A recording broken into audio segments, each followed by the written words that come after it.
Bienvenue dans ce nouveau et dernier numéro de PAF avant l'été, dans lequel nous allons parler du nouveau patron des patrons, c'est comme ça qu'on dit, c'est peut-être pas la formule qu'il préfère, Geoffroy Roux de Bézieux. On va parler de Simone Veil, on va parler des maires qui sont peut-être pas dans une situation aussi favorable qu'on le pensait jusqu'à présent.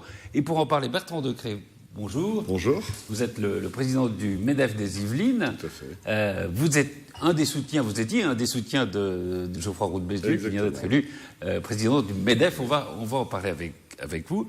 Moustapha Al-Habaoui. Bonjour. Bonjour. Vous êtes de Trappes, vous êtes pharmacien et vous êtes président d'honneur du Football Club de Trappes. Exact. J'ai tout dit. Et président de Pharma Citoyen. Et voilà, j'avais pas tout dit donc. Non, puis il y aurait tellement de choses à dire, mais Oui, l'émission mais on va le dire après. n'est pas assez longue pour tout dire, donc on va s'arrêter là. Moustapha Al-Habaoui. Stéphane Monson, bonjour. Bonjour Patrice. Professeur à l'université de Versailles-Saint-Quentin, ancien doyen de la faculté de droit. Seulement. Et Florence Percadet-Choquet, vous êtes avocate au barreau de Versailles. Bonjour Patrice. Et vous appartenez aussi au MEDEF. Absolument, on peut le dire. On peut le dire. Oui, je fais partie du conseil d'administration et du bureau du MEDEF 78. Alors, Secrétaire du mouvement. Ouais. on va commencer par cette actualité, c'est-à-dire l'élection de Geoffroy Roux de Bézieux. Élection assez facile, plus facile que peut-être on ne le pensait, puisqu'il était élu avec presque 60% des voix. Hein. 50 à peu près. À peu près. Voilà. Donc c'est un nouveau. Alors on dit patron des patrons. Lui, c'est une formule qu'il ne revendique pas. Hein. Non, il le dit, il est le porte-parole des patrons. Il n'est pas le patron des patrons, il est le porte-parole des patrons. Alors vous prononcez pour lui, comme le MEDEF des Yvelines. Pour quelles raisons? Écoutez, bon, les deux candidats sont des candidats. Alexandre Sobo, Geoffroy Roux de Bézieux, tous les deux sont de brillants sujets. C'est indéniable. Ils étaient tous les deux vice-présidents du MEDEF, l'un chargé du pôle social, l'autre du pôle plutôt économique. Bon, il n'y a pas de débat sur la qualité des hommes. Il y a sur... Moi, je crois, et parce que c'est une conviction qu'il faut que le MEDEF doit être plus proche de son terrain, plus proche de ses territoires. Et Geoffroy et son équipe, pour moi, incarnent mieux ces valeurs de territoire, de terrain, notamment le ralliement qui était très important dans notre prise de décision, parce que, je vous dis, je le soutiens, mais les Yvelines le soutiennent, puisqu'il y a eu un vote en conseil d'administration, en assemblée générale, nous soutenons Roux de Bézieux, et le fait que le ralliement de Patrice Martin, Fabrice Sachet et Pierre Brageux, qui incarnaient ces voix de territoire, soient totalement ralliés à Roux de Bézieux, a été déterminant dans notre choix.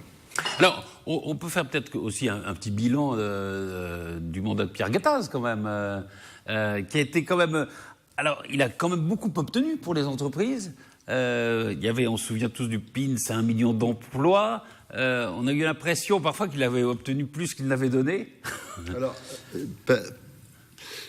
je voudrais un peu remettre les choses à l'endroit. On n'obtient pas pour l'entreprise. On obtient pour la société. Quand les sociétés vont bien, quand les sociétés vont bien, c'est une image que je voudrais casser. On parle de cadeaux faits aux patrons. Ouais. Faut arrêter. Il n'y a jamais de cadeaux faits aux patrons. Quand on fait baisser les charges. Mais non, mais l'avantage, c'est l'avantage social.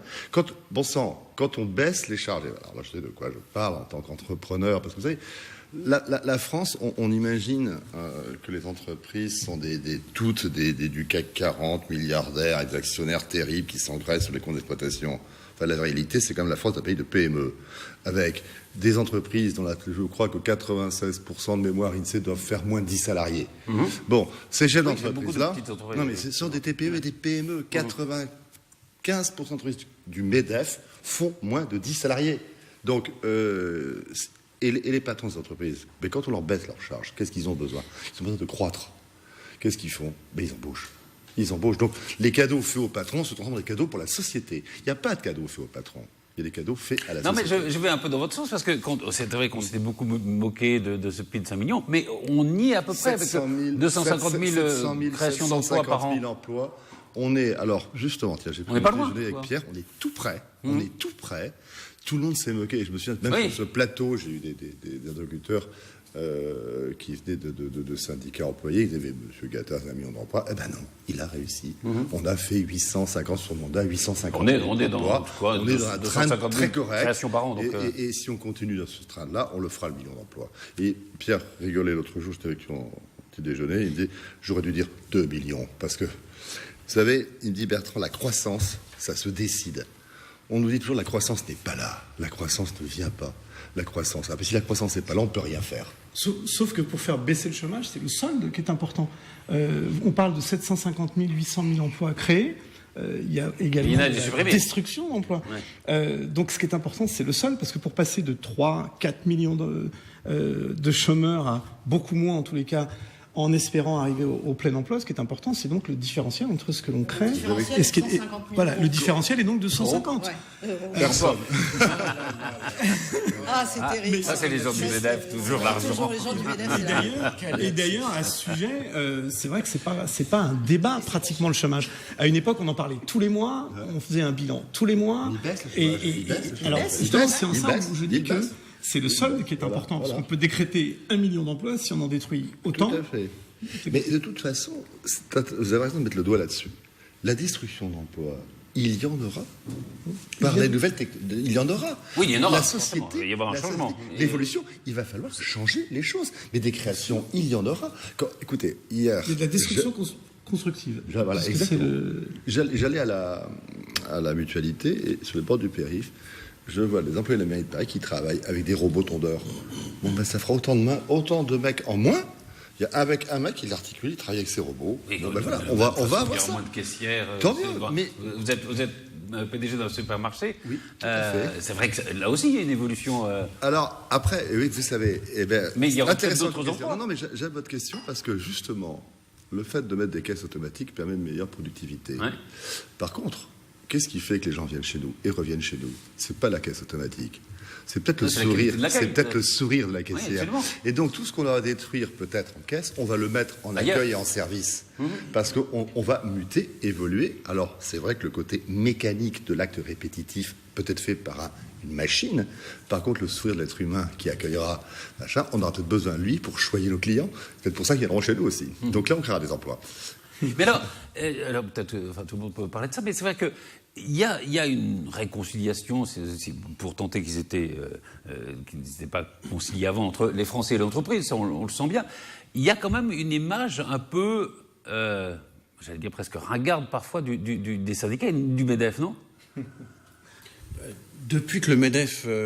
depuis que le CNPF est devenu MEDEF, il y a eu un progrès. Enfin, déjà dans cette confédération nationale du patronat français, avec des messieurs en costume 3 pièces, etc. Enfin, l'image est aussi importante. Et puis le discours a changé lui aussi. Et c'est vrai que, je vous rejoins assez largement. C'est-à-dire que on sait à peu près aujourd'hui que les activités économiques développées par les entreprises, c'est l'une des sources de richesse absolument fondamentale. C'est pas la seule, mais c'est l'une des choses de richesse monétaire en tout cas fondamentale. C'est grâce au discours, notamment entre autres du MEDEF, qui a permis aux politiques de comprendre enfin ce que c'était qu'une entreprise. Certains, je pense, l'avaient déjà compris. Oui, mais ça fait quand même 15-20 ans que le discours politique change vis-à-vis des entreprises, mais ça, c'est à force. Il y a moins d'idéologie dans le discours politique, probablement, vis-à-vis de l'entreprise qu'il y en a eu pendant très longtemps. Et de dogmatisme. Mais ça date de Mitterrand, je veux dire, la réconciliation, ça a commencé dans le... C'est le tournant Fabius 84, en gros. Mais moi, j'ai plus le sentiment qu'on a fait un casting qu'autre chose, parce que je trouve que notre ami Geoffroy a d'abord choisi de ne pas être le patron des patrons, ce qui était quand même à peu près l'étiquette qu'on donnait au président.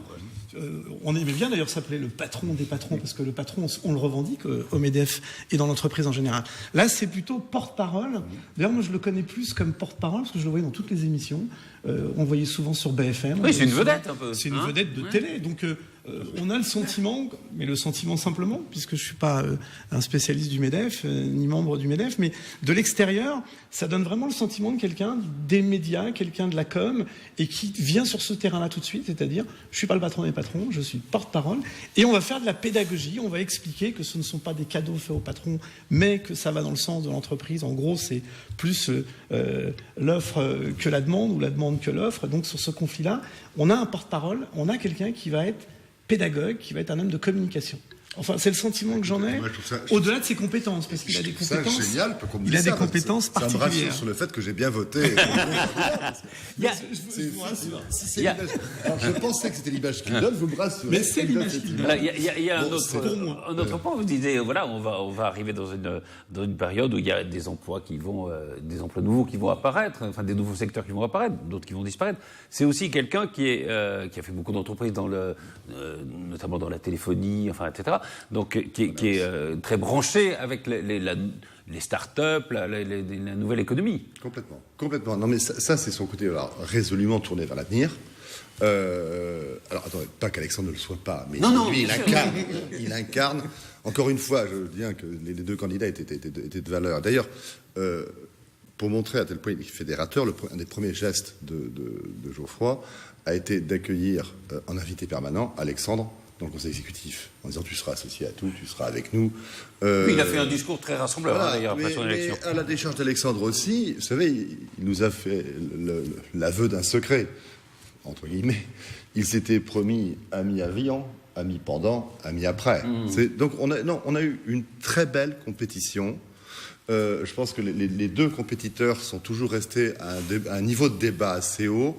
Et moi, je voulais faire remarquer ça, c'est que quand je ne vois pas beaucoup de débats dans beaucoup d'organisations syndicales, quand il faut changer la tête, je ne sais pas combien d'organisations, mais j'en connais peut-être, il faudrait me le dire, vous en connaissez peut-être, mais moi je ne vois pas comment ça se passe à FO. Comment ça se passe à FO, ça s'est passé plutôt difficilement, j'ai l'impression. Nous, on a eu un vrai débat, les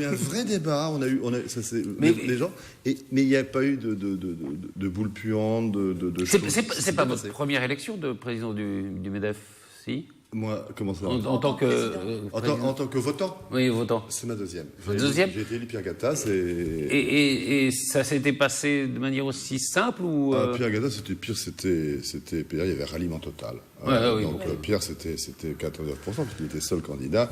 Justement, Geoffroy s'était rallié à Pierre Gattaz au dernier moment pour qu'il n'y ait pas de... C'est-à-dire qu'il y a eu un moment, alors si on prend un peu avant, où il y avait des grands patrons qui disaient ça sera un tel, et tout le monde a validé un peu la décision de ces grands patrons-là. C'était comme ça que, comment s'appelle-t-elle, qui a été la femme qui a été présidente, Anne Barillot. Laurence Parisot. C'est pas Anne Barillot. Anne Barillot n'a pas été. Ce qui est bien dommage, mais Laurence Parisot, bon, elle a évidemment beaucoup de qualités, mais enfin, je veux dire, il y a des gens qui ont dit voilà, il faut une femme, ça sera elle. C'était moins démocratique. On est vraiment à un âge où et je pense qu'on a vraiment donné l'exemple, le MEDEF a su faire une vraie campagne. Ça a été une vraie campagne et avec une véritable élection. L'élection, il était réellement choisi par les fédérations et les territoires, puisque vote fédération et territoire. Est-ce que, alors là, c'est vrai qu'il y a un gouvernement, un président de la République qui est plutôt favorable aussi aux entreprises. Je veux dire, on se souvient quand il était intervenu dans les réunions du MEDEF du temps de Pierre Gattaz, il y a eu un engouement, quand il était encore ministre de l'économie, pour Emmanuel Macron. C'est vrai que là, vous avez un président qui est à l'écoute. On ne peut pas dire que François Hollande ne l'ait pas été. Valls, j'aime l'entreprise. J'aime l'entreprise, oui. J'aime l'entreprise. Il y a quand même. Mais là, c'est vrai qu'il y a je sais pas, une sorte de convivialité politique ou économique entre le pouvoir et le MEDEF, non? Je pense que Emmanuel Macron a compris. D'abord, il l'a annoncé dans sa campagne présidentielle. Et il a compris qu'aujourd'hui, si on voulait développer l'emploi, développer les richesses, il fallait libérer l'entreprise. D'ailleurs, c'est exactement ce qui est en train de se passer. D'ailleurs, c'est pas un hasard. C'est qu'on a des points de vente qui remontent, on a un chômage qui baisse. Ça va profiter à tout le monde. Les soi-disant cadeaux aux patrons, vont profiter à toute la société. Vous n'aimez pas le mot cadeau, hein? Mais c'est pas un cadeau, parce que c'est jamais un cadeau. Je veux dire, quand... Vous savez, C'est un choix. C'est un choix, en fait. C'est un choix politique et économique, oui. L'ouverture vers l'offre, c'est Hollande, et quand vous dites qu'il a tout compris, il est dans cette continuité et il va même plus loin. Mais c'est un choix politique d'aller vers l'offre, c'est un choix politique de favoriser cette option. Ce ne sont pas des cadeaux, mais dans une négociation, à un moment donné, on discute. Pour le coup, là, c'est la notion d'offre et de demande. Quand c'est des négociations syndicales, c'est une manière de dire le patronat aimerait aller dans un sens et les salariés dans un autre. À un moment donné, il y a quand même une confrontation d'idées. C'est pas tellement qu'il ait compris, c'est que c'est un choix qu'il fait, et c'est un choix qui, pour le coup, sera sanctionné par les urnes quand on fera un bilan, parce que il a tout compris, ça va mieux. Moi, j'aime bien attendre que les chiffres soient devant nous, et il faut attendre 5 ans. Cela dit, encore 4 ans. Le chômage, c'est un marqueur d'élection politique. C'est celui qui fait gagner ou perdre les élections. Hein. Oui, jusqu'à la maladresse de l'inversion. Donc il ne faut pas trop s'engager comme ça. Pas trop s'engager uniquement sur un thème. Vous connaissez les relations entre Geoffroy Roux de Bézieux et Emmanuel Macron? Parce qu'on dit qu'il y a eu un petit contentieux. Vous connaissez ça? Écoutez, je suis pas au courant. Et quand il y a eu la commission Attali, dont faisait partie Geoffroy Roux de Bézieux, et Emmanuel Macron en était le secrétaire, et à l'époque, Geoffroy Roux de Bézieux était déjà une vedette, et Macron un inconnu. Et Macron lui avait dit on pourrait déjeuner ensemble. L'autre lui a dit j'ai pas le temps. Et je crois qu'il le regrette un peu depuis. Vous avez plus d'informations que moi, là, je suis pas du tout au courant, vous avez plus d'informations que moi. Comme quoi on trouve du temps quand on veut. Parce qu'à mon avis, il va trouver faut faire attention aux gens qui vous demandent. C'est peut-être Emmanuel Macron qu'on n'aura plus. On est bien d'accord. Il ne faut pas insulter l'avenir. Faut jamais insulter l'avenir. Sur ce sujet, vous voulez ajouter autre chose? Non, ça va, si tout va bien alors, parce que non, si tout va bien là-dessus, on va continuer. En tout cas, ce qui est intéressant, c'est qu'il est bon d'avoir un MEDEF en pleine forme plutôt qu'un MEDEF contrarié. De la même façon qu'il est bon d'avoir la parité. Il y a quand même un mot à dire sur la situation des syndicats en France. Après tout, le MEDEF est un syndicat. Alors, est-ce qu'il est... Alors, on dit souvent des syndicats de salariés, mais regardez, ils sont très peu représentatifs. La plupart de leurs adhérents sont dans la fonction publique. Il y a encore pas tous. Il y a encore très peu, oui. Est-ce que le MEDEF est représentatif des patrons? Alors, pas suffisamment. Il l'est, mais pas suffisamment, bien sûr. Le MEDEF, tout comme toute organisation syndicale, souffre d'un manque d'adhésion. Aujourd'hui, La proportion de syndiqués par rapport au nombre de patrons, c'est peut-être un petit peu supérieur dans les patronales, mais on est peut-être un peu plus nombreux, mais ça se joue à 1% près, quoi. C'est pas. Non, il n'y a pas de quoi faire. Je pense 3-4% à peu près, si j'étais de 4%. Oui, 3-4, oui, maximum. Oui, non, c'est très faible. C'est très faible. C'est le syndicalisme employé et le français ne syndicalisme pas. C'est encore plus compliqué de faire adhérer un patron à cette notion de syndicalisme. Et c'est où dans les petites entreprises qui aurait un manque de syndicalisation Parce qu'on a parfois eu l'impression aussi que le MEDEF était un peu le porte-parole des grandes entreprises. Et c'est en train de changer, non mais... Vous savez que du canard, si vous voulez, une grande entreprise, si vous voulez prendre, Total au hasard. Est-ce que vous croyez que le patron de Total, il a besoin du MEDEF pour aller voir le président de la République? Est-ce que vous croyez qu'il a besoin d'une organisation patronale pour se défendre? Il a un DRH, des structures. Les grosses boîtes n'ont pas besoin d'organisation patronale. L'organisation patronale, elle est faite pour défendre les autres. C'est souvent l'inverse d'ailleurs. Comment? Elle est faite pour défendre les autres. Non mais est-ce que c'est dans se creuser des petites ou des toutes petites entreprises que vous auriez besoin de recruter? Bien sûr. Oui, c'est parce que les gens... Mais non, mais les autres, ils sont qui bossent. CAC 40, c'est 40. Par définition. Donc, terminé. Au revoir. Les ETI, je crois qu'il y en a 800 en France. Intermédiaires, c'est à peu près l'ordre d'idée. Le SBF 120. Bon, allez, on a éliminé tout ça. Il y a 3 millions d'entreprises en France, à peu près. Je crois que ça doit être ça avec les unipersonnels. Vous voyez, le territoire, le champ est beaucoup plus large. Bien sûr. À moissonner de l'autre côté. Donc, non, c'est important. Donc il y a aussi un problème de représentativité. Oui, lui, ce qui est dommage, c'est juste pour compléter ce que dit Bertrand, c'est qu'on voit des entreprises qui viennent taper à la porte du MEDEF parce qu'ils ont un problème. Parce qu'ils ont un problème avec le fisc, parce qu'ils ont un problème avec l'URSSAF, parce qu'ils ont un problème de prud'homme, parce qu'ils ont un problème au tribunal de commerce. Et c'est à ce moment-là qu'ils se disent « Ah bah, j'ai besoin de quelqu'un, bah tiens, peut-être que je peux... » Mais c'est au moment où c'est peut-être trop tard, d'ailleurs. Donc... À mon avis aussi, ça vient du fait d'une très mauvaise compréhension de nos institutions. Comment nous fonctionnons. Le chef d'entreprise, c'est un patron de PME, en France, le prototype, et même de petites PME. Il a le nez dans le guidon. Il n'a pas forcément le temps de regarder autour de lui. Et quand on lui explique comment ça fonctionne, il ouvre des grands yeux, quoi. Il dit, mais ça fonctionne comme ça, mais il ne sait même pas comment ça fonctionne. Parce qu'il est polarisé par le développement de son entreprise. C'est vrai. Alors, quand il a des problèmes salariaux, les charges à payer, enfin bon, c'est la vie de l'entrepreneur. Et par essence, indépendant. Mais il est totalement, il est par essence dépendant. Donc, c'est pas, on n'a pas l'esprit. Vous savez, j'avais un camarade qui était parti visiter une ville en Allemagne. Une grande ville, alors je ne sais plus laquelle, c'est Cologne ou je sais pas, une grande ville. Et le syndicat local fédérait plus d'entreprises que toute l'Île-de-France, chez nous, le MEDEF. Le syndicat local. Oui, mais ça, il y a une tradition allemande, mais c'est vrai chez les salariés aussi, chez les Allemands. Alors, c'était une grande ville allemande, mais c'était pas Paris, quoi. C'était pas. Est-ce qu'il y aurait des réformes institutionnelles ou. C'est une question de culture. Oui. On peut réformer les institutions. On réforme les institutions quand on ne sait pas quoi faire. Rendre l'adhésion obligatoire. Ah, mais la Convention européenne des droits de l'homme s'y oppose. La liberté d'association. Il y avait aussi le fait qu'on ne pourrait obtenir des avantages que si on était syndiqué. Oui, il y a eu. Par les syndicats, il y a eu ce problème. Mais il y a eu un débat justement devant la Cour européenne des droits de l'homme. Et ça a été rejeté. Oui. Ah oui, on ne peut pas obliger les gens à... Pas obliger les gens à adhérer à une association, un syndicat, un parti, etc. Et ce serait quoi, obtenir des droits particuliers à un patron en étant syndiqué obligatoirement? On parlait plutôt des salariés dans ce cas-là. Donc, on irait chez Martinez, donc obligatoirement. Il y a aussi une grande injustice dans la représentation, c'est que quand vous adhérez à un mouvement patronal, si vous militez, après, il faut avoir des mandats. Oui. Bon. Non, c'est du temps. Un mandat salarié, on lui dégage du temps, il est rémunéré et il peut se faire.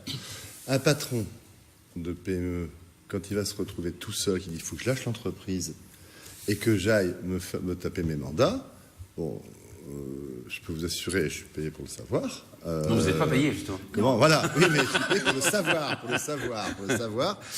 Quand vous avez des mandats qui vous prennent 2 à 3 jours par semaine, oui, il faut c'est quelque chose de très lourd, mais que vous financez vous-même, que vous vous débrouillez pour financer vos... Ça aussi, pour moi, c'est un des réels freins pour les patrons. Encore une fois, une grosse boîte qui délègue un cadre, on peut se débrouiller au prud'homme, ça peut se faire, ils ont les moyens. Mais un patron de PME qui a 5 salariés et qui va partir 2 jours par semaine, pour la cause commune, ça c'est un problème. Et les salariés n'ont pas ce problème-là, puisque eux ils ont leurs heures de... Ils ont un autre. C'est que... Ils ont un autre. C'est qu'ils sont payés. Non, c'était pour tacler ma possibilité. Dites le plus fort, peut-être. Non, j'ai entendu Florence qui disait salaud de salarié. Et vraiment, je m'insurge. C'était une référence à la traversée de Paris. Exactement. Salaud de pauvre. Alors, c'est pas un problème d'ailleurs, mais il y a actuellement le mondial de football. Et alors, les entreprises sont confrontées à ça. Il y a des matchs à 16h. Qu'est-ce qu'on fait à 16h ? Alors, il y a par exemple la Sodexo dans le territoire qui a trouvé une idée. Tout le monde s'arrête pendant les matchs de foot. On regarde un petit sujet là-dessus.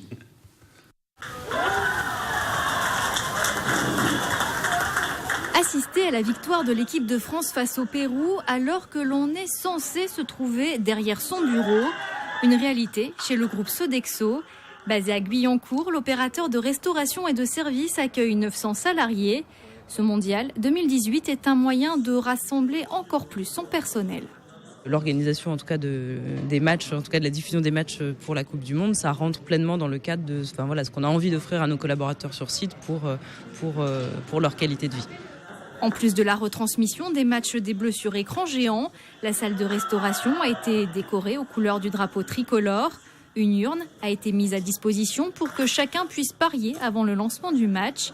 Un moment que n'auraient pas manqué Martine, Laetitia et Sylvie. C'est super, puis ça permet de se retrouver, c'est un moment convivial, donc c'est voilà. Je trouve ça génial, ça nous permet avec les collègues de nous voir un peu dans un autre cadre, donc c'est toujours agréable. Et puis c'est la Coupe du Monde, donc on soutient la France à 200%, c'est tout ce qu'il faut. On a une plage de travail assez flexible, donc c'est vrai que vu l'heure, c'était quand même facile à s'organiser. Selon une étude menée par le site internet Bureaux locaux, en France, 36% des entreprises ont décidé de diffuser certains matchs dans les espaces communs. 19% des entreprises autorisent leurs salariés à regarder les matchs discrètement. À l'inverse, un quart des entreprises ont décidé d'interdire à leurs salariés de regarder les matchs au bureau. De toute façon, tout le monde a envie de regarder le match. Ça arrive une fois tous les 4 ans. Et c'est plutôt un événement qui est très fédérateur, qui est convivial. Donc, on s'est dit autant l'organiser de manière officielle pour tout le monde et pour que les gens puissent le voir en toute tranquillité.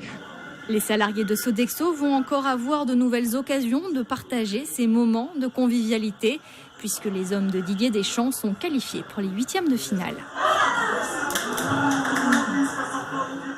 C'est vrai que c'est à la fois un moyen de solidariser les salariés souvent quand il y a des événements comme ça. Et ça pose évidemment des problèmes de présence au travail, parce que je pense qu'il y a beaucoup de gens qui, à 16h... C'est vrai qu'on a des horaires là qui sont compliqués. Enfin, la France joue la plupart du temps à 16h, donc les gens ont envie de voir ça. Hein. Comment vous faites, vous, dans les pharmacies? Pour le il y a moins de monde, il y a moins de monde avant dans pour les le coup, dans la pharmacie, vous êtes obligé. Dans les pharmacies, on accueille le public, donc on ne s'interrompt pas pour un match de foot. Cela étant... toutes ont des alertes maintenant, donc à un moment donné, il y a l'alerte du but quand même, et souvent c'est un partage qu'ils peuvent avoir. Vous n'avez pas mis de poste de télé non, dans les... absolument pas. Ils peuvent avoir des iPads et avoir le match en direct. Et en même temps, il ne faut pas être hypocrite non plus, c'est-à-dire que c'est un moment de communion. Moi, je l'ai entendu dans le reportage, c'est un moment de communion. Ouais. C'est bien de se retrouver. On va pas s'en priver, hein, mais il y a des coupes du monde de tous les sports. Donc moi, je suis un adepte du foot. J'aime le foot, donc volontiers pour la Coupe du monde de football. Mais ça peut créer des précédents. C'est la jurisprudence Coupe du monde, mais on pourrait le faire pour d'autres sports, pour d'autres événements. Et l'entreprise s'arrêterait pour communier. Il n'y a pas 50 événements en même temps qui soient autant rassembleurs, je pense. Non, mais pour ceux qui n'aiment pas le foot. Probablement qu'il y en a. Oui, voilà. Championnat de curling, vous réunissez un peu moins. Voilà. Ou la pétanque pour les Marseillais, adeptes de la pétanque. Mais c'est vrai que, curieusement, je trouve quand même que on trouve volontiers du temps pour la Coupe du monde de football, mais certains pourraient dire, mais moi je suis intéressé par d'autres sports. Et surtout quand c'est l'équipe de France qui joue. Mais personne n'est obligé. Non, sauf que c'est les patrons à un moment donné qui cèdent à cette tentation de dire, on s'arrête. Les patrons sont devant, parce qu'ils ont envie de voir le match. Mais ça veut dire que globalement le patron est footeux et qu'il peut laisser son équipe. Moi ça me plaît. Je dis simplement que ça peut ouvrir. Les salariés du Super U de Fontenay-le-Fleury. Non, pourquoi le foot? Moi, je suis pas patron footeux, mais j'ai une forte demande de mes salariés. Alors, il y a un truc qui tombe bien, c'est qu'en fait, quand c'est la France et c'est les matchs qui veulent regarder, les clients sont pas là non plus. Voilà. Ils sont pas là non plus. Donc, nos magasins deviennent des déserts. Donc, il y a que les gens qui se disent là je vais y aller parce que là je ferai pas la queue. Voilà, j'ai mis au Stéphane Monson par exemple. Il garde minimum. On a un grand écran dans la salle de réunion et en fait ils sont quasiment tous devant le foot. Il y a une garde minimum en bas, mais c'est pas très grave parce que malheureusement en match de Coupe du Monde, les clients désertent totalement les magasins. Ils ne font pas leur course. Mais enfin, vous ne pouvez pas fermer, pas fermer pour autant. Alors, on ne peut pas fermer pour autant, parce qu'on est obligé d'abord d'être ouvert. On se doit d'être ouvert. Vous vendez des téléviseurs ou pas? Alors, moi, j'ai une format qui ne vend pas de téléviseur. Mais parce que sinon... Non, mais c'est vrai que j'ai observé même cabinet d'avocats. Donc, nous, on a fermé le cabinet de 16h à 17h30. On a basculé le téléphone à l'extérieur. Il n'y a pas eu un appel. Donc, on est allé voir tous le match au pub à côté du cabinet. Et il n'y a pas eu un appel de clients, alors qu'il y en a tout le temps. Pendant entre 16h et 17h30, il n'y a pas eu un appel, ça a repris après. Et j'ai pas reçu un mail non plus. Alors que je reçois 15, 20 mails par heure. Enfin, un truc, c'était incroyable. Et si la France continue, ça sera... Oui, mais mardi c'est 20h. Oui, après ça va être 20h. Oui. Ouais. Et il paraît que chez les pompiers au SAMU, c'est pareil. À la Poste. La Poste a fermé aussi. Voilà. La Poste a fermé, pour cause de match. Pour cause de match. Ça va loin. Vous regardez, Mustapha, non? Oui, quand je peux, bien sûr, parce que, bon, globalement, je regarde ceux de 20h. Ah oui. Pour tout vous dire, je reste solidaire avec mes équipes, donc c'est ouvert, je suis avec eux. Et nous, les clients, à un moment donné, ils rentrent avec des ordonnances. Et il n'y a pas que des sportifs, il y a aussi des gens âgés, chroniques et qui ont besoin de leurs médicaments. Mais je regarde, oui, quand je peux, bien sûr. Alors, on disait que le football, c'est un moment de rassemblement comme ça. Il y en a eu un autre qui a eu lieu dimanche. C'était Simone Veil qui est entrée avec Antoine Veil, d'ailleurs, au Panthéon. Alors, c'est intéressant parce que elle était pro-européenne, elle était pour l'ouverture, elle était ni de droite ni de gauche, ou de droite et de gauche. Et en fait, on a l'impression qu'aujourd'hui, c'est tout ce que rejette un peu une grande partie de l'opinion avec la montée des populismes, non? Voilà, là, c'était un froid. Vous avez 3 heures. Oui, Non, vous ne trouvez pas? Non, mais elle représente la résistance, la réconciliation, oui, l'ouverture sur l'Europe, la défense des droits des femmes. Elle représente tellement de choses que... mais c'est vrai que je lisais un article sur des jeunes femmes qui ont sorti justement pour dimanche des t-shirts avec une photo un peu moderne de Simone Veil et qui ont collé des affiches et qui se sont retrouvés avec des affiches aujourd'hui, comme vous le dites, taguées avec des insignes SS, avec meurtrière marquées sur les affiches. Encore là, dimanche, quoi. Donc. Je répondrai oui, Patrice. C'est-à-dire qu'effectivement, elle revendique. Non, mais c'est vrai qu'elle revendique des combats. Elle revendique l'ouverture dont vous parlez. Elle revendique le ni droite ni gauche depuis très longtemps. Elle est donc la modernité par excellence, le féminisme. Et en même temps, c'est ce que rejettent effectivement de plus en plus les Français, voire le monde. Mais pas que les Français, c'est pour ça qu'il voir le monde. Les États-Unis d'une certaine façon. Voir le monde, pour ça que je vais plus loin. Cela étant, j'oserais une explication. C'est que peut-être que l'enfance de Simone Veil, marquée par son enfance, marquée par son histoire, proche, en tous les cas, des événements tragiques qu'elle a pu connaître, donc la guerre, beaucoup de personnages issus de cette période prônent l'ouverture, prônent la réconciliation. Parce qu'à un moment donné, ils ont connu le feu, ils ont connu la guerre, ils ont connu... Et j'ai l'impression qu'on s'en éloigne tellement qu'aujourd'hui, que c'est pas quelque chose qu'on peut imaginer. Alors qu'elle peut, par définition, revenir. Donc elle a raison, elle continue à avoir raison, et si on est de moins en moins nombreux à la suivre, eh bien on a tort. Voilà, c'est juste ça. Sur le fronton du Panthéon, il y a cette inscription aux grands hommes, la patrie reconnaissante. Non, par pitié, Patrice. Non Les femmes? Oui, vous allez dire, est-ce qu'on doit changer? Ah, pas du tout. Non, merci. Non. Ah oui, aux grandes femmes, là. Non, pour elle, c'est aux grandes femmes, la patrie reconnaissante. Non, mais c'est quoi la figure? C'est vrai qu'on est dans une société, que les démocraties se méfient un peu des héros, des gens qui dépassent. Enfin, qu'est-ce que c'est la figure d'un grand homme ou d'une grande femme aujourd'hui? C'est-à-dire qu'il n'y a plus de chefs de guerre, il n'y a plus de gens qui sont prêts à donner leur vie pour mourir pour la patrie, il n'y a plus grand monde qui peut le faire. Il y a eu peut-être Beltrame. Il y a que le gendarmerie il n'y a pas longtemps. Oui, c'est ça. Beltrame, oui, c'est ça. Enfin, c'est quand même assez exceptionnel. Un héros, c'est exceptionnel. Oui, mais qu'est-ce que c'est un grand homme dans une démocratie? La cristallisation de ce que disait Mustapha, c'est-à-dire elle cristallisait, et elle et ceux qui sont au Panthéon, plus ou moins, elle cristallisait sur elle, sur une personne, enfin un homme au sens fondamental du terme. Homme, ça veut dire qui vient de la terre. Des valeurs, des combats, une histoire. C'est la rencontre entre le singulier, sa propre personne, et puis l'universel. Mais enfin, l'universel tel qu'on le conçoit, tel que notre histoire, notre tradition, notre culture le conçoit. Et il y a aussi toujours une part de... comment dirais-je, et c'est pas faire insulte à sa mémoire, mais une part de fabrication d'un héros, de fabrication d'un grand homme. Mais qu'elle n'aurait même pas songé elle-même, d'ailleurs. Mais surtout pas. Enfin, je dis surtout pas parce que j'ai lu des entretiens qui lus ou vus ou entendus, je ne sais plus. On lui disait, parfois une image dépasse la personnalité. On lui avait posé la question d'ailleurs. Imaginez-vous un jour être inhumé au Panthéon et je l'avais levé les yeux au ciel en disant mais enfin quelle idée. Bon. Et je me répète puisque nous en avions parlé à l'époque de ses obsèques il y a un an. moi, je me souviens lorsque Simone Veil était très engagée dans la vie politique. Alors on dit elle était ni de droite ni de gauche, etc. Elle a plutôt été dans des gouvernements de droite. Dans des gouvernements de droite, mais d'une droite tout à fait républicaine. Elle a été avec Giscard, elle était avec Balladur, elle était avec voilà. Elle a d'ailleurs très souvent, ce qui me plaît beaucoup, été dissidente dans son propre camp. C'est une femme libre. Mais à l'époque, pas encadrée. Quand je dis une droite et une gauche, oui, voilà, on ne pouvait pas tellement la situer politiquement, même si elle a plutôt collaboré avec des gouvernements de droite. Voilà. Vraiment plutôt conservateur. Ouais, mais à l'époque, lorsqu'elle était engagée dans cette vie politique, personne ne la considérait comme une forme d'héroïne ou de. Alors, elle a toujours été une figure un peu à part. Mais elle n'a jamais été la seule. Et en tout cas, elle n'a pas été considérée au point de la voir comme étant... donc il y a eu depuis une fabrication. Mais, je vais y revenir. Et ce que vous dites est vrai, parce qu'on dit que ça a été la première présidente du Parlement européen, élue en tout cas, ce qui est vrai. Mais comment ça se passe? C'est Schmitt et Giscard qui se mettent d'accord. Et puis alors, à l'époque... on va la mettre.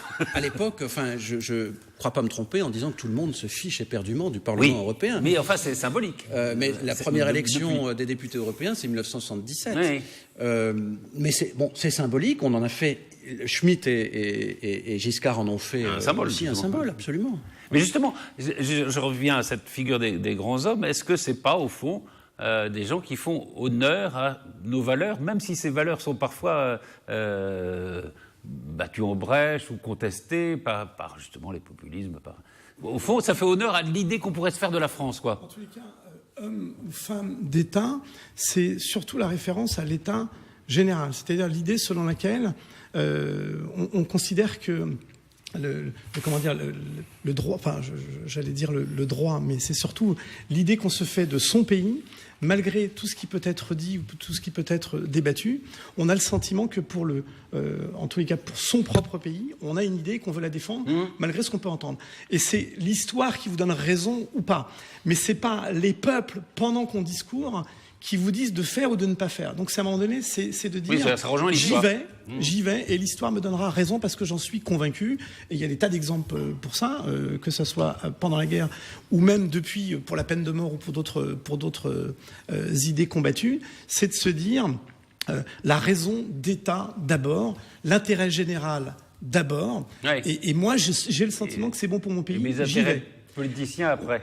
On a l'impression que c'est pas tout à fait le cas, et je leur jetterai pas la pierre parce que c'est quand même très compliqué. C'est facile de le dire de notre place aujourd'hui, mais c'est vrai qu'on a la tentation de céder à tout ce qui se dit et à tout ce qu'on voudrait tout de suite, sans penser à l'intérêt général, les corporatismes, le communautarisme, enfin toutes ces notions qui laissent à un moment donné que les individus sont importants, oui, mais l'intérêt général aussi. Alors, probablement que c'est sur ce terrain-là que les hommes politiques ou les hommes politiques se placent. L'intérêt général d'abord. Tu as complètement raison. Pendant que tu parlais, je disais, tiens, effectivement, prenons une figure, Philippe Pétain, si vous l'analysez en 1918, en 1942 ou en 1947, vous n'avez pas tout à fait le même bonhomme, quoi. Il ne va pas être mis aux mêmes endroits au même moment. Et pourtant, c'est le même homme, c'est un maréchal de France qui a fait ce qu'il a fait. Mais la vision que nous portons, que le peuple français porte sur lui, elle n'est pas vraiment la même à chacune de ces dates. Oui, avec le recul de l'histoire. C'est donc l'histoire qui note. Voilà, au temps donné, au moment donné, qui va donner ce qui... Vous parlez de posture. Alors, c'est une affaire compliquée, l'affaire des réfugiés et des migrants, mais vous n'avez pas l'impression que les hommes politiques, les gouvernements, les pouvoirs se déterminent par posture? Il y a ceux qui accueillent, il y a ceux qui, attention, pas de ça chez nous, qui montrent leurs muscles. Est-ce qu'on n'est pas plus dans la posture, au fond, que dans la résolution d'une question qui est quand même une question très, très forte? C'est lancinant, ça, parce que on est face à quelque chose de complexe. Alors complexe, c'est pas forcément synonyme de compliqué, mais là, en l'occurrence, je crois que c'est les deux. C'est à la fois complexe et compliqué.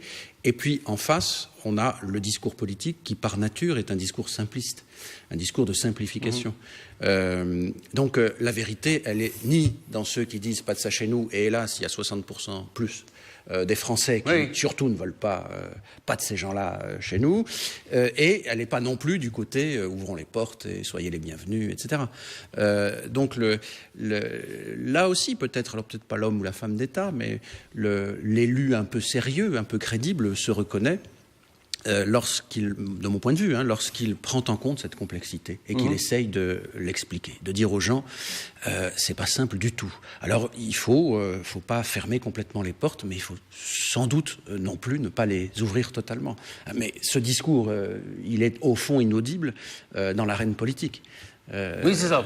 Parce que chacun voit un peu l'intérêt politique à faire ceci, à dire ceci ou à dire cela. Et ça peut marcher en Italie notamment. Forcément, souvenez-vous, il y a déjà longtemps de ce que disait Michel Rocard. Oui. Alors on le cite tout le temps, mais mais on doit en prendre sa part. On ne cite jamais la deuxième partie de la phrase. Absolument. Il était dans cette complexité très souvent, d'ailleurs, et il ne renonçait pas à essayer de l'expliquer. C'est vrai que c'est compliqué à entendre quand même pas. Alors c'est compliqué pour ceux qui nous gouvernent, pour ceux qui sont à la manœuvre, c'est compliqué pour eux, la complexité. Mais c'est compliqué aussi pour les auditeurs, pour nous. À un moment donné, il n'y a pas une thune. À un moment donné, on a du mal à gérer les problèmes de ceux qui sont présents sur le territoire. Comment on peut faire avec d'autres? Et à un moment donné, on a l'impression qu'il y a un envahissement total, que par définition on va avoir le grand remplacement. On n'a pas suffisamment d'argent pour ceux qui sont là, on en aura encore moins pour d'autres qui arrivent. Donc c'est vrai que c'est compliqué. Moi je suis dans l'action associative. On a travaillé par exemple sur les plans banlieues. On voit bien comment dans les plans banlieues il y a des choses à essayer de résoudre.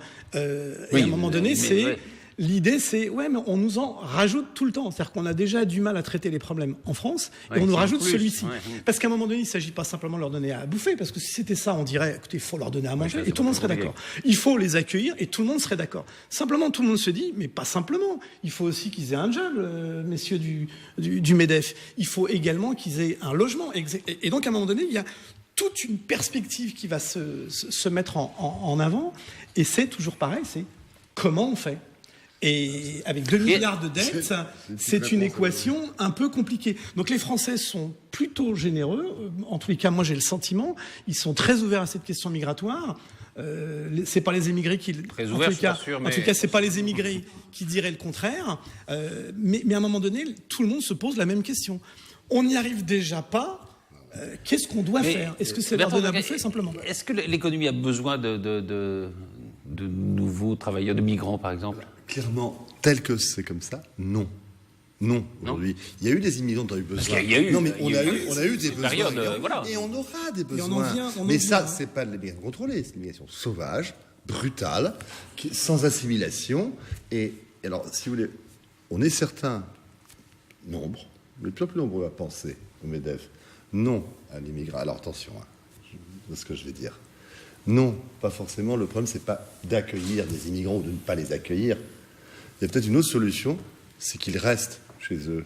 Et pour ça, c'est développer, investir, qui crée l'emploi. C'est pas leur donner un emploi en France, c'est une connerie. Leur donner un emploi dans leur pays d'origine. Oui, c'est la solution. C'est évidemment la seule solution. Mais depuis le temps qu'on parle de la coopération et de... Sauf qu'à un moment donné, ça reste des moyens à donner quand même. C'est à un moment donné des finances. Et deuxièmement, souvent, oui, mais c'est intelligent. Et sauf que c'est souvent capté. Capté en amont. C'est un investissement. Le vrai problème est encore des investissements non productifs. International, justement. Non productif, parce que c'est capté c'est un investissement par les dirigeants, productif. Par les élites. C'est souvent capté, Jean. Ah oui. Mais où est le vrai problème? Où est la cause du problème? Quand on s'attaque à quelque chose, mieux vaut s'attaquer à la cause qu'à l'effet. Ah bon, non, mais d'accord. Et en l'occurrence, la cause, elle est dans leur pays, la plupart du temps. Donc c'est plutôt à ça qu'il faut dire. Parce que nous ne pourrons pas, alors par contre j'ai la conviction que nous ne pourrons pas accueillir massivement des gens qui ne s'intègrent pas aujourd'hui, parce c'est trop brutal, c'est trop rapide, et c'est culturellement, les frontières sont trop creusées et trop brutales. C'est pour ça que je suis persuadé qu'il faut aujourd'hui travailler sur d'autres plans. Est-ce que c'est pas une connerie du patronat mondial, entre guillemets? Est-ce que c'est pas l'idée d'avoir mondialisé en se disant il y a que la mondialisation qui fonctionne pour les produits, pour les finances, mais pas pour les hommes? Mais attendez, je crois que c'est pas ça le problème. C'est pas intelligent comme question. Il me semble. C'est qu'à un moment donné, le monde entier se dit, mais finalement, on l'a voulu, on l'a eu, et on est en plein dedans. On y va. Les produits circulent, pas de problème. Les capitaux surtout. Non, mais oui. Et les hommes, ils sont bloqués. Les hommes circulent, ils sont compatibles. Non, mais regardez, on a fait des zones euro. On a fait une zone euro, on a une même monnaie, circulation des biens des personnes. Bon, et les Européens circulent. Très bien. Ah bah, on construit les murs maintenant. Comment ? Non, pas pour les Européens. Pas pour les Européens. Dans cette Europe, dans cette Europe aussi. Pas pour les Européens. Non, pas entre Européens. Mais on y construit des murs. Le problème, c'est que le migrant qui pose un problème, c'est qu'il y a plein de subventions, qu'il y a plein de vifs, qu'il y a besoin qu'on lui crée à toi, qu'il y a besoin qu'on lui donne un boulot, qu'il y a des besoins. C'est là où ça devient problématique. C'est quand le type arrive avec des nouveaux besoins. Nous, on a des chômeurs, des employés à loger. Et je me suis occupé longtemps de logement. Un salarié qui gagne le SMIC en région parisienne, pour se loger, c'est compliqué. Donc on a beaucoup déjà un employé français qui travaille, qui paye ses impôts, qui paye ses charges, il a du mal à se loger. Et je pense que ma priorité à moi en tant que patron était de lui trouver un logement. Ah non, mais moi je vous suis. C'est les dommages collatéraux. Tout ça, c'est les dommages collatéraux d'une ambition mondiale. C'est ça que je dis. Mais je vous rejoins. Effectivement, ces gens-là, il va bien falloir qu'on pense que la véritable solution, il faut un boulot, il faut un logement, il faut de l'éducation pour les gosses, il faut une classe pour 12 et non pas une classe pour 25, etc. Et les vrais efforts, c'est le pays d'origine. Oui, sauf que ça n'arrive pas au collatéral du non-développement. Le problème, c'est qu'il n'y a plus rien. Pays d'origine, il n'y a plus d'État, il n'y a plus d'État. Ça n'arrive pas au bon endroit. Il n'y a plus rien. Et quand il y en a, il y a aussi souvent de la corruption, etc. Parce que politiquement, disons les choses, oui, ça arrange les grandes puissances, bien entendu, d'avoir des dirigeants corrompus dans ces pays-là. Voilà, c'est la quadrature du cercle, vous voyez. Exactement, la complexité. Voilà. Ah, si on a fait avancer le... Je crois pas. Mais c'est vrai que, non, parce que vous dites, et tous les gens qui connaissent le sujet le disent, quoi, la solution, c'est en effet le développement de ces pays. Sans quoi, on peut repousser à chaque fois, mais à un moment, la vague arrivera. Quoi. Moi, j'entends ça, le développement nord-sud. Le nord-sud, je l'ai entendu, j'avais 5 ans. Nord-sud, je comprenais pas. Mais on ne l'a jamais fait. Mais non. Ou alors on l'a fait, mais on sait que ça n'arrive pas au bon endroit, c'est pareil. Mais le développement nord-sud, la coopération nord-sud, la coopération Europe-Méditerranée, moi j'entends ça depuis que je suis môme. Alors probablement que ça existe, il y a des vraies coopérations, sauf que c'est capté et voilà, c'est compliqué. Ça existe. Tout n'est pas capté, ça existe, et la France et l'Union européenne sont au monde parmi les puissances qui aident le plus. Cela étant, on a peut-être essayé d'autres choses. On a cassé des pays justement parce qu'on avait le sentiment que c'était pas redistributif. Simplement en cassant un pays, quand il n'y a plus d'État non plus, on peut citer des pays comme la Libye ou d'autres, mais à un moment donné, il n'y a plus d'État non plus. Donc en s'attaquant à ces dirigeants pour dire vous déconnez, il faut redistribuer, en s'y attaquant, on casse tout. Et quand on casse tout, c'est encore plus compliqué. Ça devient plus compliqué. Donc, oui, et puis pour me déplacer un petit peu dans ces pays d'Afrique, il y en a un qui n'a aucun état d'âme et qui bouge, la Chine. Oui. La Chine, alors là. Qui investit beaucoup. Elle investit énormément, alors n'importe comment. La Chine est le premier, voilà. La Chine et l'Afrique. Sans aucun état d'âme. Sauf que ce sont des États qu'on n'ira pas fracasser non plus.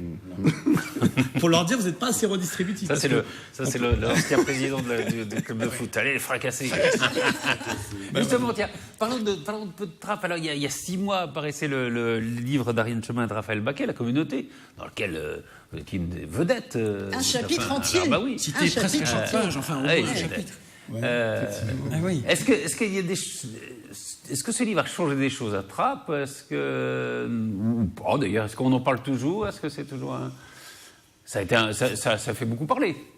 Alors pour le coup, ça a fait beaucoup parler, mais bon, ça a été beaucoup médiatisé aussi. À Trappes, on en a beaucoup parlé parce que par définition, on parlait de la ville et on est toujours intéressé par les gens qui parlent de vous. Mais c'est tout. À un moment donné, c'est retombé depuis. Ça n'a pas changé la face de la ville. Et c'était pas l'objectif non plus du livre. Non. L'objectif du livre était de faire un état des lieux. De raconter l'histoire d'une migration, parce que finalement c'est un peu ça, l'histoire vraie d'une banlieue française, c'est cette immigration qu'il y a eu dans les années 60-70, racontée donc par les 2 journalistes, et en même temps essayant d'expliquer pourquoi tant de gens comme Debbouze, Omar Sy ont pu émerger sur ces territoires. Voilà, donc il y a une explication, donc c'est très intéressant. Mais ça n'a pas changé ni la face de Trappes, ni la face du monde. Mais par contre, c'était intéressant qu'on s'y arrête, mais pour lancer le débat au-delà des murs de Trappes. Est-ce que c'est une zone d'éducation prioritaire?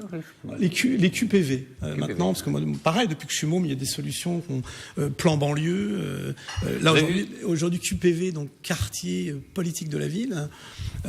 Donc, ce sont les quartiers accompagnés par l'État, dans le cadre de l'ANRU pour la construction, dans le cadre des subventions pour les associations en particulier.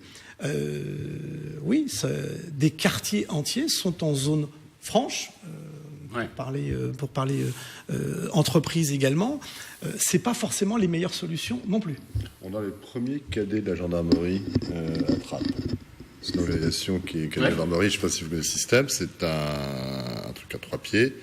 Il y a les entreprises qui financent le système, la gendarmerie qui forme et l'éducation nationale qui propose les élèves. L'idée, c'est de faire découvrir à des jeunes de banlieue qu'il y a autre chose à faire le soir que des conneries et qu'on peut aussi s'occuper de la sécurité, que ça peut être des autres, ça peut être intéressant, et de générer des vocations pour que ces jeunes-là deviennent, soit trouvent un boulot, soit trouvent quelque chose, soit rentrent comme sous-officier de gendarmerie.